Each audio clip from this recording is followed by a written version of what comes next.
Good morning everyone. कैसे हैं आप सब लोग। जैसे कि आपको पता है मेरा बेसिक मैथ्स का सीरीज चल रहा है। अभी ऑलरेडी 4 पार्ट्स आ चुके हैं जिसमें हमने अलजेब्रा, ज्योमेट्री, ट्रिगोनोमेट्री, लॉगरिदम, जो बेसिक चीज़ें होती हैं जो ज़्यादा डेप्थ में न जाके, जो कि हमारे 11th और 12th फिज़िक्स के लिए बहुत ज़रूरी है, उसको हमने कवर कर चुका था। तो आज के क्लास में हम देखेंगे, हाँ, और एक इम्पोर्टेंट क्लास था जिसमें मैंने equation of a straight line का ग्राफ कैसे बनेगा, या फिर लीनियर इक्वेशन का ग्राफ कैसे बनेगा, क्वाड्रेटिक इक्वेशन का ग्राफ कैसे बनेगा, वो सब मैंने एक्सप्लेन कर दिया था।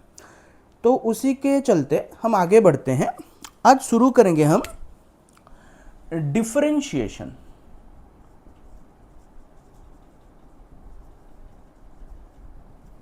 जो कि हमारा कैलकुलस का पार्ट है। किसका? कैलकुलस का पार्ट है। और बिना डिफरेंशिएशन के हम फिजिक्स को मतलब क्या समझ नहीं सकते, क्योंकि हमारे लिए बहुत ही इंपॉर्टेंट है डेरिवेटिव्स को समझना और इंटीग्रेशन को समझना। यहाँ पे भी मैं आपको बोलूँगा, हम ज़्यादा कुछ डेप्थ में जाने की ज़रूरत नहीं है। आप शॉर्ट में कैसे कम से कम दिमाग लगा के हम चीज़ों को समझ सकते हैं, उसके ऊपर आप फोकस कीजिए। और मेरे साथ में जिस ढांचे में आपको पढ़ा रहा हूँ उसी ढांचे में आप चलते रहिए। अगर आपको ज़्यादा डेप्थ में जाना है तो है बहुत सारे वीडियोज़ हैं, आप उन्हें भी जाके चेकआउट कर सकते हैं। चलिए देखते हैं डिफरेंशिएशन एक्चुअली होता क्या है। इसका दूसरा नाम भी है, इसका दूसरा नाम और डेरिवेटिव्स। क्या है बेटा? डेरिवेटिव्स। अच्छा, मैं आपको सीधी बात बताता हूं। सोचिए कि मेरे पास एक लीनियर इक्वेशन है और मेरे पास एक क्वाड्रेटिक इक्वेशन है। मेरे पास एक लीनियर इक्वेशन है और मेरे पास एक क्वाड्रेटिक इक्वेशन है। लीनियर इक्वेशन कैसे बनता है बेटा? लीनियर इक्वेशन का फॉर्मेट वो सब क्या है हमें पता है। एक लीनियर इक्वेशन का इक्वेशन है y is equals to mx plus और माइनस c। और ये जो क्वाड्रेटिक इक्वेशन होता है इसका फॉर्मेट है ax square plus bx plus c equals to 0।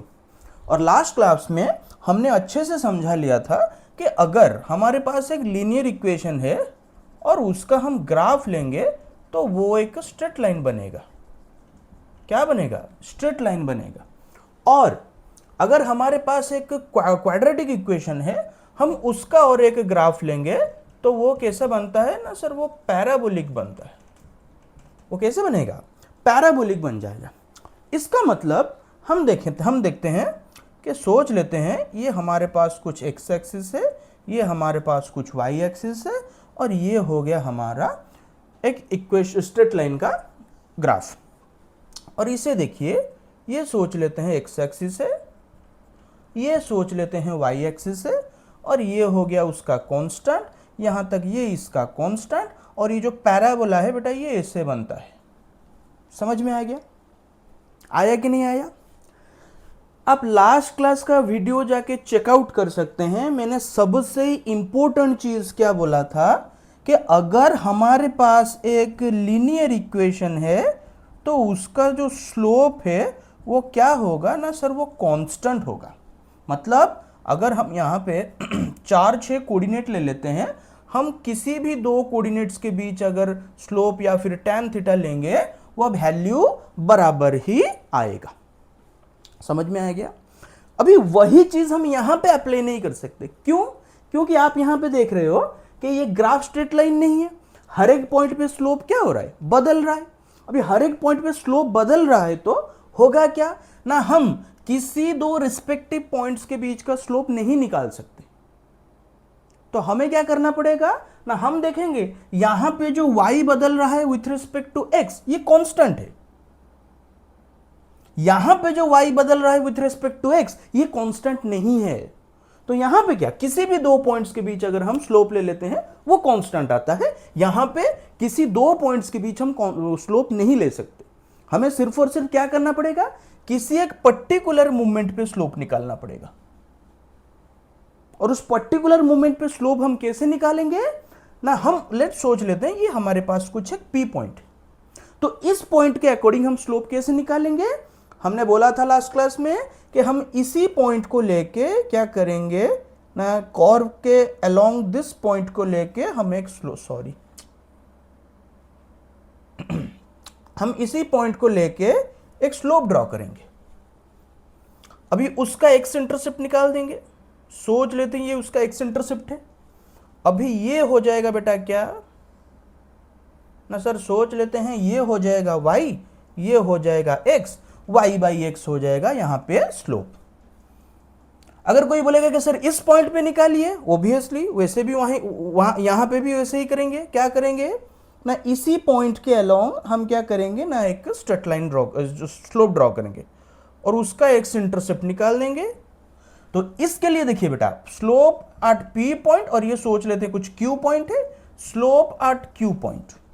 Clearly आपको दिख रहा है कि यहां पे अगर ये थीटा ये एंगल θ1 है और ये वाला एंगल θ2 है बेटा, इस पॉइंट के लिए ये हो जाएगा y और इसका x इंटरसेप्ट बन गया ये, तो ये हो जाएगा x।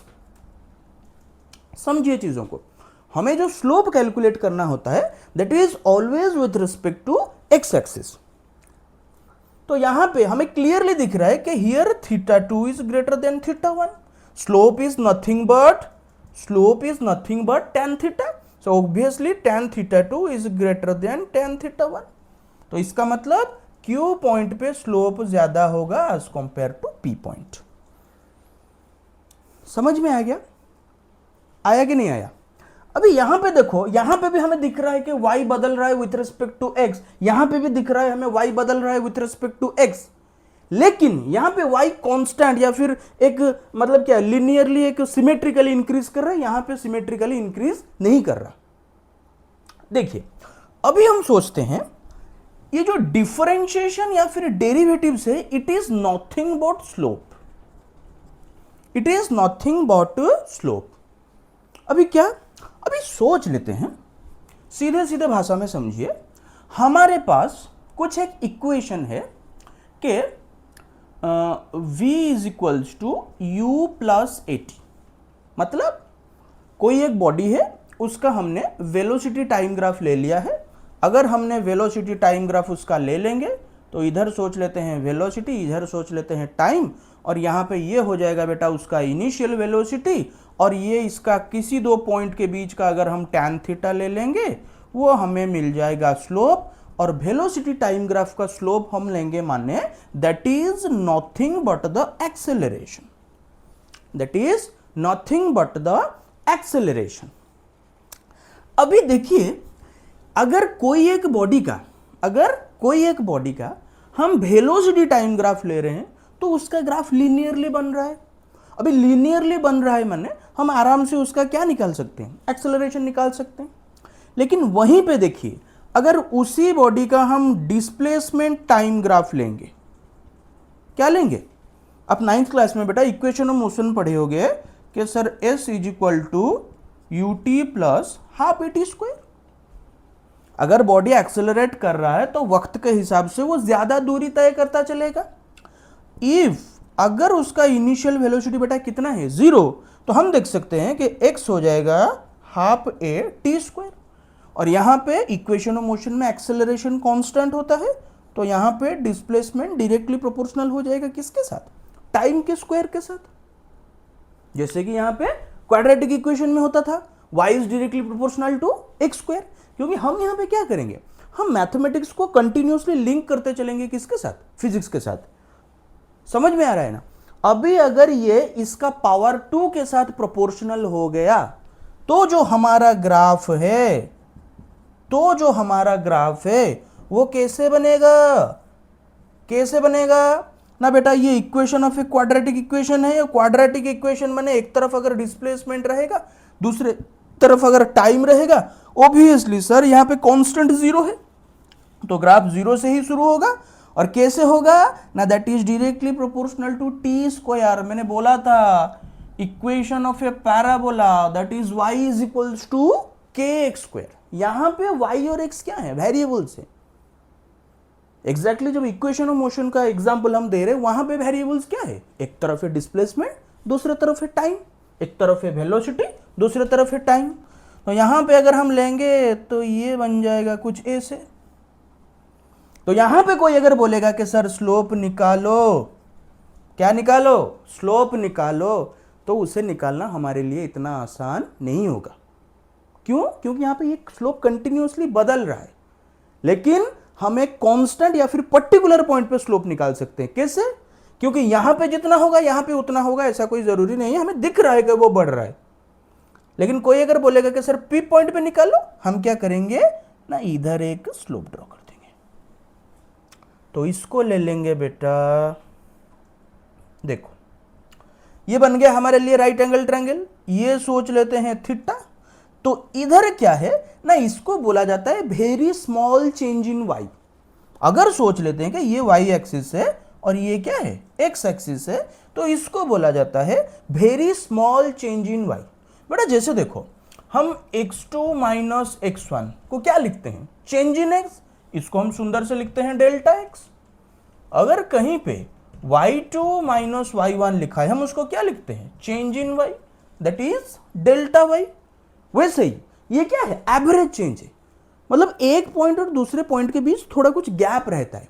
लेकिन किसी एक पर्टिकुलर इंस्टेंट में अगर हम बोलेंगे तो वहां पे x भी बहुत छोटे हिसाब से बदल रहा है, y भी बहुत छोटे हिसाब से बदल रहा है। मैं आपको समझाता हूं। सोच लेते हैं कि ये वाला क्या है ना, चेंज इन y, ये वाला क्या है ना, चेंज इन x। लेकिन ये चेंज क्या है, वेरी वेरी स्मॉल है। ये चेंज क्या है, वेरी वेरी स्मॉल है। तो वेरी स्मॉल चेंज को सिंपली यहां पे जैसे एवरेज चेंज को डेल्टा से रिप्रेजेंट किया जाता है, वैसे वेरी स्मॉल चेंज को डी से रिप्रेजेंट किया जाता है। इसी डी को बोला जाता है डिफरेंशिएशन या फिर डेरिवेटिव्स। जैसे कि देखिए, ये हो गया y।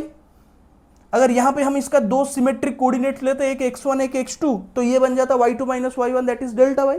लेकिन ये क्या है, वेरी स्मॉल चेंज है, तो हम उसे y2 minus y1 delta y ना लिख के इसे हम लिख देंगे dy, इसे हम लिख देंगे dx। तो यहां पे वो जो स्लोप है, ये स्लोप हमारा बन जाएगा ना, that is dy by dx, that is dy by dx।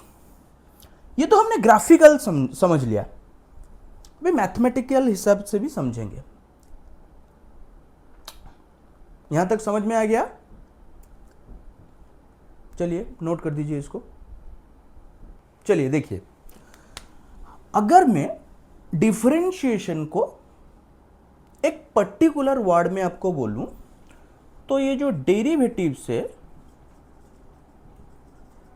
इसका माने क्या है ना, that is very small change, that is very small change of a function with respect to another function, with respect to another function। जैसे कि यहां पे आप देखिए बेटा, यहां पे इधर y एक्सिस के अलोंग जो बदल रहा है हम उसे ले लेते हैं, सोच लेते हैं डेल्टा y। x एक्सिस के अलोंग जो बदल रहा है हम उसे ले लेते हैं डेल्टा x। तो कोई अगर बोलेगा कि sir average rate of change कितना होगा, एवरेज रेट ऑफ चेंज कितना होगा, माने y कितना बदलने से, सॉरी x कितना बदलने से y कितना बदल रहा है, इसको हम क्या बोलते हैं, एवरेज रेट ऑफ चेंज। लेकिन अगर हम बोलेंगे कि अच्छा यहां पे हर एक पॉइंट पे स्लोप कांस्टेंट है, लेकिन यहां पे हर एक पॉइंट पे स्लोप वेरिएबल है, मतलब यहां पे क्या, y और x इनके बीच जिस हिसाब से बदल रहे हैं, इनके बीच भी उसी हिसाब से बदल रहे हैं, इनके बीच भी उसी हिसाब से बदल रहे हैं। लेकिन इसमें अगर आप देखोगे, इस पॉइंट पे अलग, इस पॉइंट पे अलग, उस पॉइंट पे अलग। इसका मतलब इस इक्वेशन या फिर इस ग्राफ के अलोंग हर एक पॉइंट पे, हर एक इंस्टेंट में उनका जो रेशियो है वो अलग अलग होता है।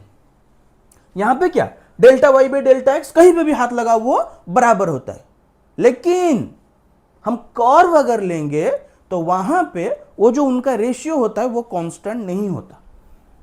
और स्लोप माने डेरिवेटिव्स, क्या डेरिवेटिव्स का दूसरा नाम भी हम क्या बोल सकते हैं, derivative slope at any point.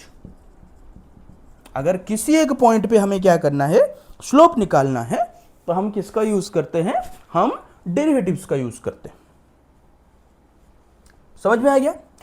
लेकिन अगर कोई बोले कि किसी एक पर्टिकुलर पॉइंट पे लगाओ, किसी एक पर्टिकुलर पॉइंट पे लगाओ, ये जो एवरेज रेट ऑफ चेंज है ये अगर बन जाएगा क्या, इंस्टेंटेनियस रेट ऑफ चेंज, ये क्या हो जाएगा, उसी इंस्टेंट में y भी बहुत स्मॉल अमाउंट में बदल रहा है, x भी बहुत स्मॉल अमाउंट में बदल रहा है, और वेरी स्मॉल चेंज को हमने क्या लिख लिया है, dy, और वेरी स्मॉल चेंज इन x को हमने क्या लिख लिया है, dx। सिंपल सा बात सुनिए, सोचिए कि हमारे पास एक रॉड है बेटा, हमारे पास क्या है, रॉड है। डेरिवेटिव्स माने क्या है, देखिए मैं कितने तरह से आपको बता रहा हूं। डेरिवेटिव्स मतलब है तोड़ना, उनको क्या करना, छोटे छोटे हिस्सों में तोड़ देना। अभी सोचिए कि ये मेरे पास एक रॉड है, ये एक रॉड है, सोच लेते हैं इसका लेंथ कितना है। अभी मैं क्या करूंगा ना, इसी को 5, 10, 15, 20, 25, 30, 100 पीस कर दूंगा। अभी अगर टोटल का लेंथ हो जाएगा तो एक छोटे से पीस का लेंथ क्या बहुत कम होगा, तो उसी को बोला जाएगा dl। समझ में आ गया। अगर एक पूरा सा रॉड है, उसका लेंथ कितना है l, मैं उसको कट कट कट कट करके छोटे छोटे पीस में तोड़ दूंगा, फिर एक छोटे पीस का लेंथ कितना हो जाएगा, वेरी स्मॉल लेंथ, तो उसको बोला जाता है dl। या फिर हम बोलते हैं कि अगर ये एक रॉड है, इसका मास कितना है, चल इसका मास m है, उसी हिसाब से मैं रॉड को क्या करूंगा ना, 100 हिस्से में तोड़ दूंगा, एक हिस्से का मास कितना ले लूंगा, अगर टोटल का मास है m, तो एक छोटे हिस्से का मास कितना हो जाएगा ना sir, that is dm, that is dm। समझ में आ रहा है ना, समझ में आ रहा है कि नहीं। अभी यहां पे देखिए, अगर इधर डिस्प्लेसमेंट होता, इधर टाइम होता, तो अगर किसी पॉइंट पे हम स्लोप लेंगे तो डिस्प्लेसमेंट बाई टाइम मिलता हमें, वो क्या हो जाता, बॉडी का वेलोसिटी। अभी यहां पे देखिए ये है थीटा, यहां पे देखिए ये है थीटा, तो ऑब्वियसली हमें अगर ये P पॉइंट है, हम बोलेंगे velocity at P point and velocity at Q point. अच्छा ऐसा समझो, इधर क्या है, डिस्प्लेसमेंट है, इधर क्या है, टाइम है। अगर हम स्लोप ले लेंगे, स्लोप मतलब क्या, tan theta P by B मतलब y बाई x, तो ये बन जाएगा डिस्प्लेसमेंट बाई टाइम। तो इस पॉइंट पे ज्यादा होगा या इस पॉइंट पे ज्यादा होगा, ऑब्वियसली हमें दिख रहा है यहाँ पे थीटा क्या है, यहाँ पे जो Q पॉइंट पे जो थीटा है that is greater than theta at P। तो अगर दोनों का tan ले लेंगे, टेंजेंट ले लेंगे, ऑब्वियसली Q पॉइंट पे स्लोप का वैल्यू ज्यादा होगा एज कंपेयर टू P। तो हम क्या बोलेंगे कि velocity at Q point obviously is greater then velocity at, that is the application of derivatives, that is the application of derivative. तो आपको सीधी सीधी सी चीजें लिखनी है, जैसे जैसे मैं बोलता गया आपको, मतलब क्या, यही इसका डेफिनेशन है क्या ना, it is basically the measurer of very small change of a function with respect to very small change of another function. तो ये हो गया हमारा थ्योरेटिकल नॉलेज। हम जब इसको अप्लाई करेंगे किसमें, मतलब क्या, इसका फॉर्मूलाज हैं बेटा। देखो ये मैथमेटिक्स में सोचने की बहुत ज़रूरत है, और हाँ फिजिक्स में हमें कुछ ऐसी चीज़ें पढ़नी पड़ेगी जिसका यूज़ शायद मैथमेटिक्स में इतना ना हो, लेकिन फॉर्मूला हम कहाँ से लाए हैं, मैथमेटिक्स से उठा के लाए हैं। हम फॉर्मूला देंगे आपको, फॉर्मूला के हिसाब से क्या देंगे, कुछ कुछ क्वेश्चंस देंगे, फिर हम इसे कवर करते चलेंगे। चलिए ये फॉर्मूला कुछ इस तरह से समझते हैं कि सोच लेते हैं कि हमारे पास जो y है that is a function of x। तो अगर हम इस फंक्शन का डेरिवेटिव्स निकालेंगे, कैसे लिखेंगे ना, the derivatives of y with respect to x, मतलब y का स्मॉल चेंज और x का जो स्मॉल चेंज है, रेशियो है, एक y का जो स्मॉल चेंज है और x का जो स्मॉल चेंज है, उनका क्या निकालना है, रेशियो निकालना है। उसी को क्या बोला जाता है, derivatives of y with respect to x। कैसे, ऐसे हो जाएगा ना सर, इसको हम लिख सकते हैं derivative of y with respect to x, या फिर हम इसको ऐसे लिख सकते हैं क्या d by D x upon f of x, मतलब इस फंक्शन का डेरिवेटिव हो रहा है with respect to very small change in x. तो ऑब्वियसली अगर इसका डेरिवेटिव्स हो जाएगा कुछ ना कुछ एक आंसर आएगा, तो उसको हम सिंपली रिप्रेजेंट कर देते हैं एफ डैश एक्स। उसको हम सिंपली रिप्रेजेंट कर देते हैं क्या, एफ डैश एक्स। मतलब फंक्शन कुछ होगा, उसका डेरिवेटिव्स होगा, डेरिवेटिव्स होने के बाद उसका आंसर कुछ और आएगा। चलिए फॉर्मूला देखते हैं। देखिए पहला फॉर्मूला क्या बोल रहा है, देखिए यहां पे मैं फंक्शन को ले रहा हूं with respect to x.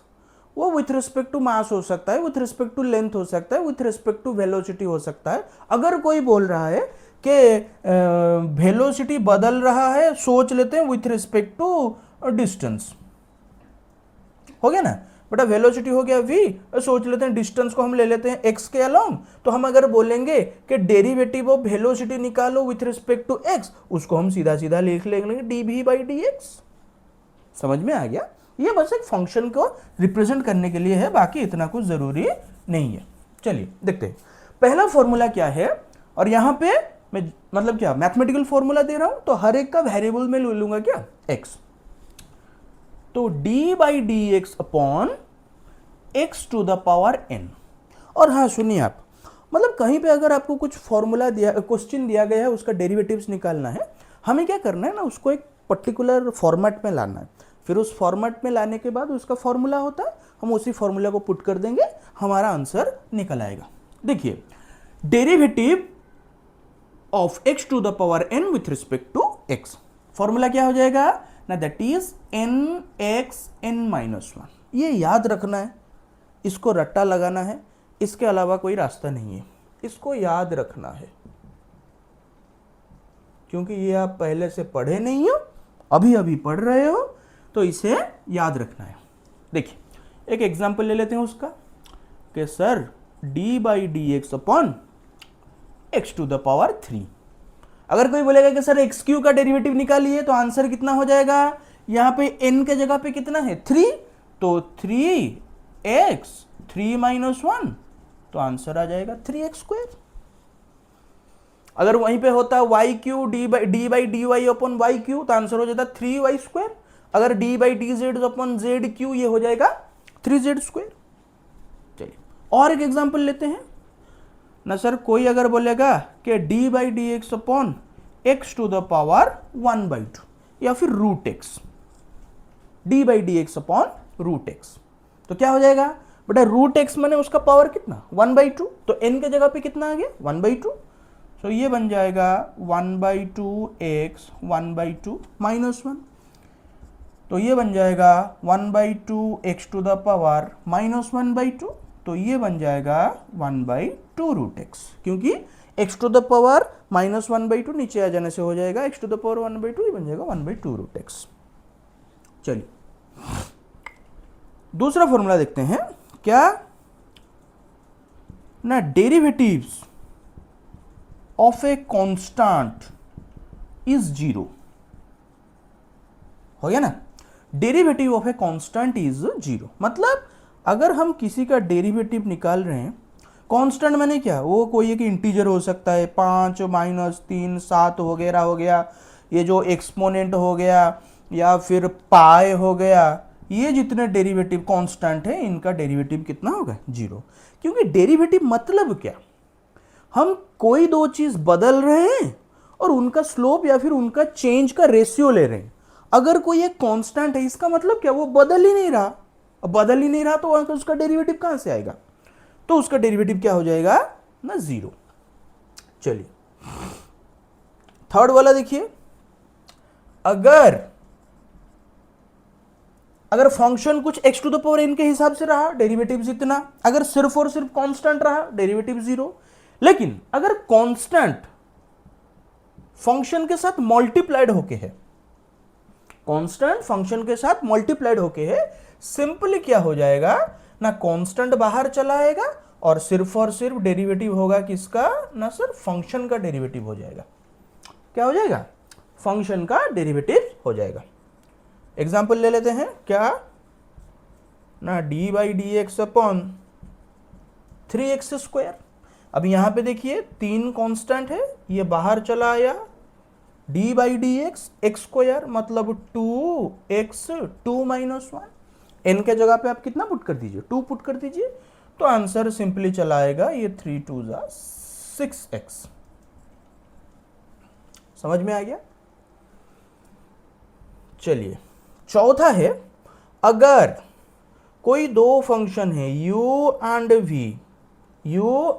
v is a function of x, मतलब u कोई एक फंक्शन है, v कोई एक फंक्शन है, और दोनों के दोनों क्या है ना, फंक्शन ऑफ x हैं। तो अगर हम d बाई डी एक्स कर रहे हैं u प्लस और माइनस भी, ये सिंपली जैसे जो बांट लेते हैं ना उसको क्या बोला जाता है, मेरा इतना ध्यान नहीं, बस उसी हिसाब से पहले क्या करना है ना, u का डेरिवेटिव्स निकाल देना है with respect to x, plus और माइनस v का डेरिवेटिव निकाल देना है विथ रिस्पेक्ट टू x।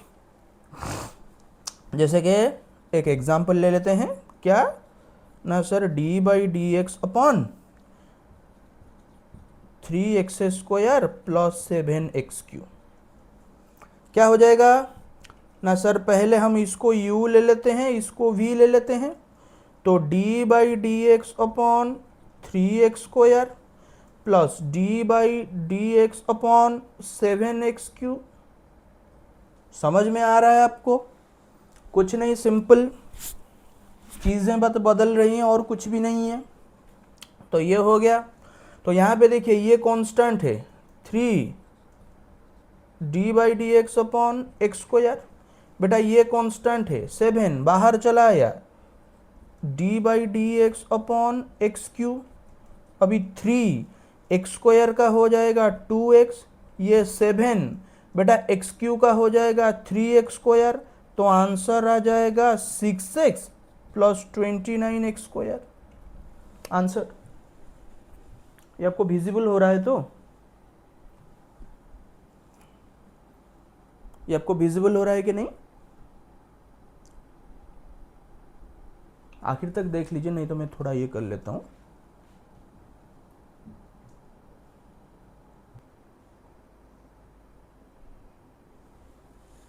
चलिए नेक्स्ट देखते हैं। ये एडिशन सब्ट्रैक्शन हो गया, सिंपल हो गया ये। नेक्स्ट देखते हैं, नेक्स्ट फॉर्मूला है d by D x upon u भी, मतलब यहां पे u and v both are बेटा, ये जो u भी ले रहे हैं ना, ये सारा का सारा क्या होना चाहिए, फंक्शन ऑफ x होना चाहिए। यहां पे अगर d बाई हम डेरिवेटिव्स निकालते विथ रिस्पेक्ट टू i, यहां पे u और v ये दोनों के दोनों फंक्शन ऑफ क्या होने चाहिए, y होने चाहिए। देखो अगर कहीं पे लिखा है डेरिवेटिव, यहाँ पे प्रोडक्ट के हिसाब से हो, u भी दो फंक्शंस हैं, हम इसका डेरिवेटिव्स निकाल रहे हैं, तो सिंपल क्या है, हम u को पहले बाहर कर लेंगे, डेरिवेटिव कर देंगे किसका, v का, प्लस फिर v को बाहर कर लेंगे, डेरिवेटिव किसका कर लेंगे, u का कर लेंगे। समझ में आ गया? चलिए देखिए,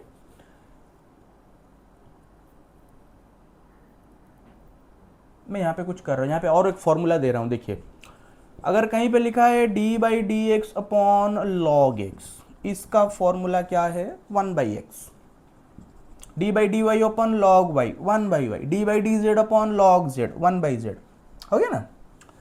फिर इसके बाद का फॉर्मूला क्या आ जाएगा ना, d बाई एक्सपोनेंट का पावर x, इसका कुछ नहीं बदलेगा, वैसे ही रहेगा, इसका कुछ नहीं बदलेगा, वैसे ही रहेगा।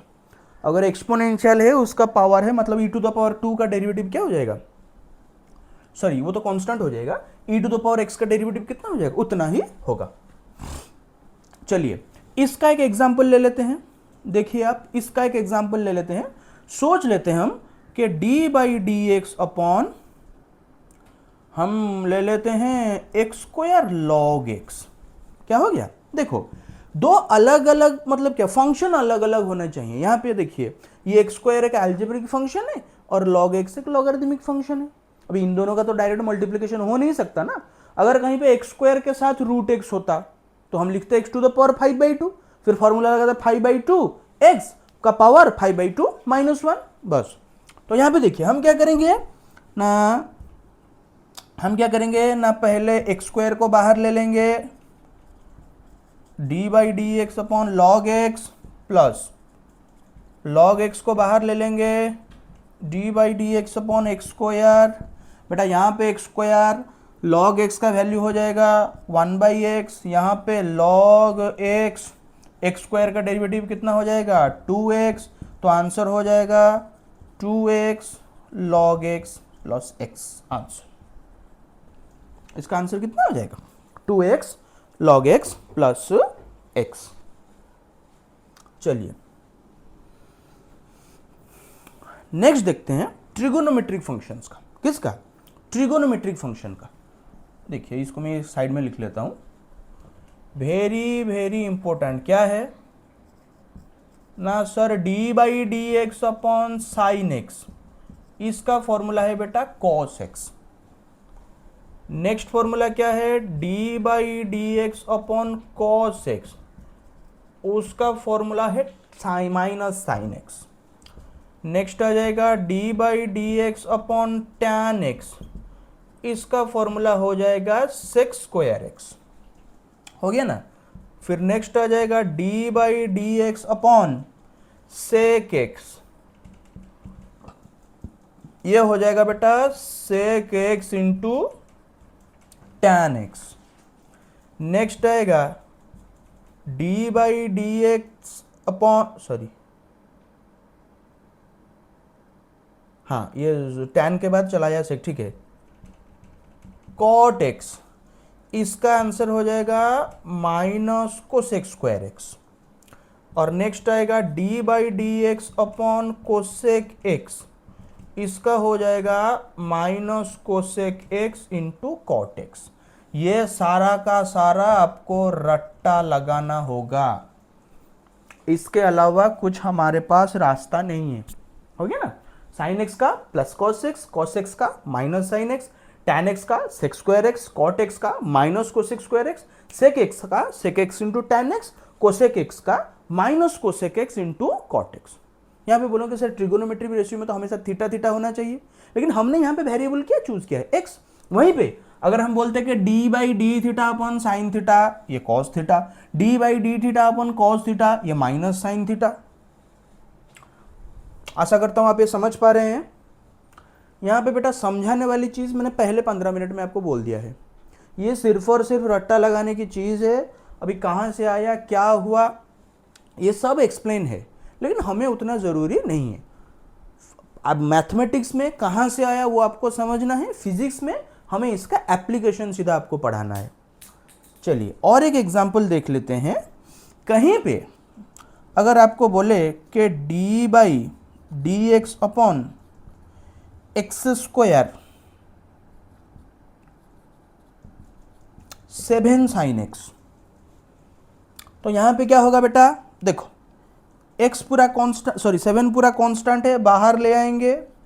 पहले ये एक फंक्शन बन गया, ये एक फंक्शन बन गया, पहले वाले को बाहर कर लेंगे, D by D x upon sine x plus, फिर क्या करेंगे ना, साइन एक्स को बाहर कर लेंगे, D by D x upon x square. तो यहाँ पे सिर्फ और सिर्फ 7 बाहर रह गया, ये हो जाएगा x square cos x plus 2x sine x. Answer मैं कहीं कुछ से ला के नहीं पुट कर रहा, यहाँ पे देखिए साइन एक्स का डेरिवेटिव हो जाएगा कॉस एक्स, और ये डिराइव हुआ इस फॉर्मूला से, इस फॉर्मूला से जो प्रोडक्ट का फॉर्मूला होता है ना, एक फंक्शन को बाहर करेंगे, दूसरे वाले का डेरिवेटिव करेंगे, प्लस फिर दूसरे वाले को बाहर करेंगे, पहले वाले का डेरिवेटिव्स करेंगे। चलिए इसको नोट कर लीजिए।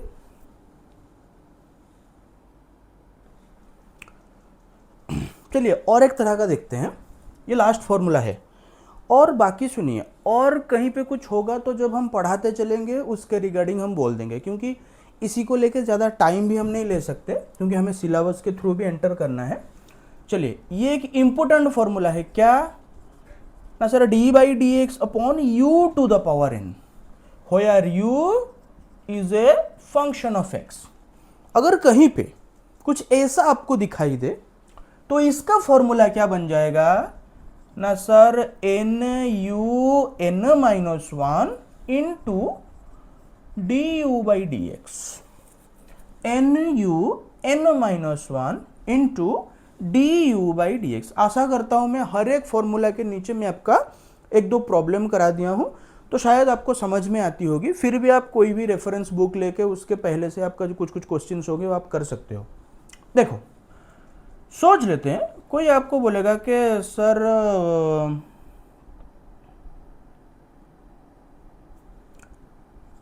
To tan square x. चलिए कोई आपको बोलेगा कि डेरिवेटिव निकालिए किसका ना, that is 2 tan square x, 2 tan square x. देखिए तो यहां पे 2 कांस्टेंट है, इसको हम बाहर ले लेंगे तो d बाई डी एक्स बचेगा कितना ना tan स्क्वायर एक्स।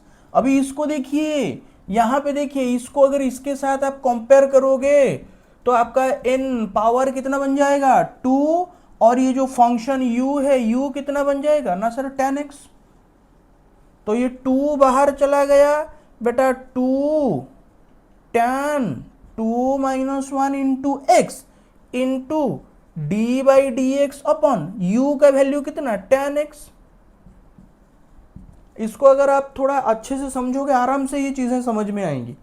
तो देखो ये 2, ये tan का मतलब 2 tan x into tan x का डेरिवेटिव हो गया बेटा क्या है 6 स्क्वायर एक्स। आंसर आ जाएगा 4 tan x into 6 square x. Answer हो गया क्या नहीं? वेरी इजी है, वेरी इजी। अभी अगर यहीं पे बोलता कि किसी, अभी d you by D x क्या है slope, d y by D x क्या है स्लोप, क्योंकि मैं डेरिवेटिव्स का दूसरा नाम क्या है स्लोप है। तो अगर कोई बोलता कि इसी वैल्यू को निकालो 8 x is equals to pi by 4, 8 x is equals to pi by 4, simple हमने डेरिवेटिव लगा लिया तो हम क्या बोलेंगे ना 8x is equals to pi by 4। इसका मतलब क्या, सिर्फ और सिर्फ x के जगह पे पाई बाई 4 पुट कर देना है। तो 4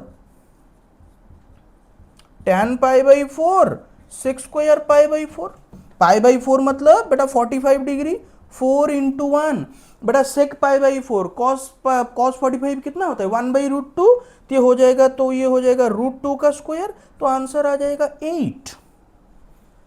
आंसर क्या आ जाएगा 8।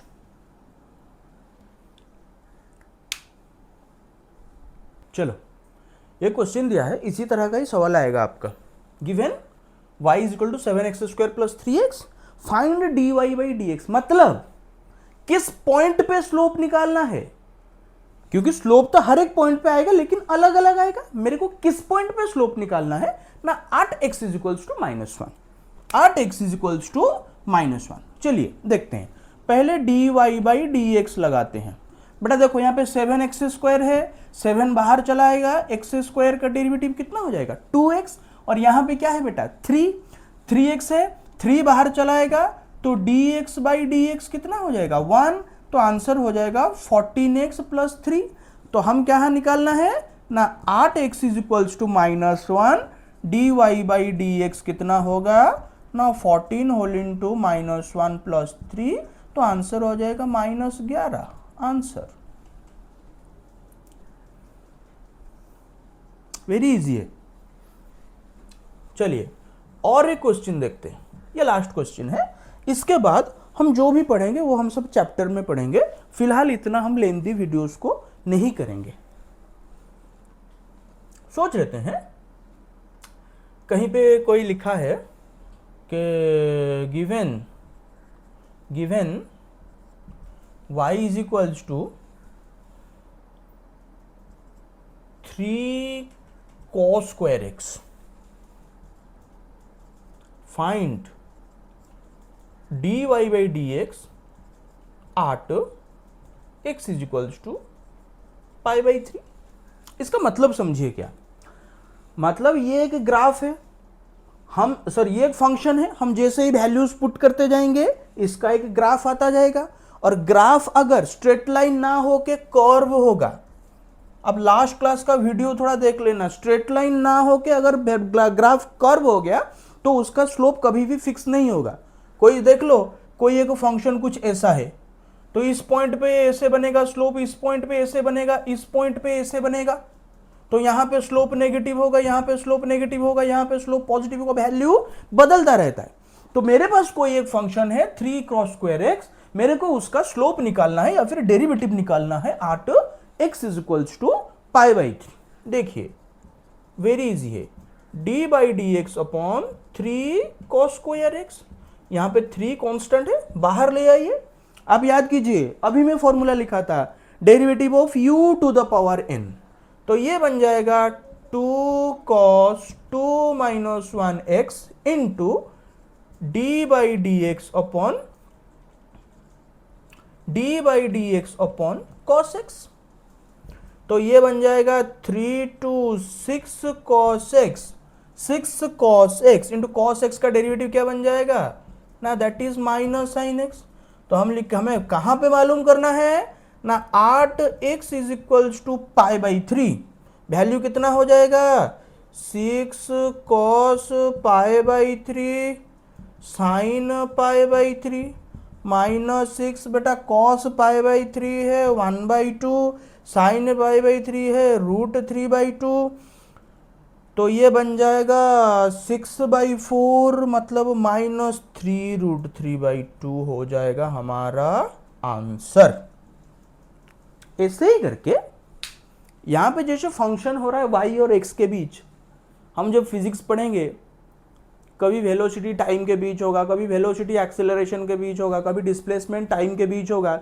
ऐसे ही हमें क्या करना है, पहले उसका स्लोप निकालना है या फिर डेरिवेटिव निकालना है, और सवाल जिस पॉइंट पे पूछा होगा उस पॉइंट पे हमें क्या करना है, उसका वैल्यूज निकालना है। चलिए आज के लिए इतना रहने देते हैं, लगता है वीडियो थोड़ा लेंदी हो चुका है। ये हमने एक ही क्लास में कोशिश करके पूरा का पूरा डेरिवेटिव्स कवर कर लिया। नेक्स्ट क्लास में हम जाएंगे इंटीग्रेशन के ओर। तब तक के लिए बाय बाय, गुड लक।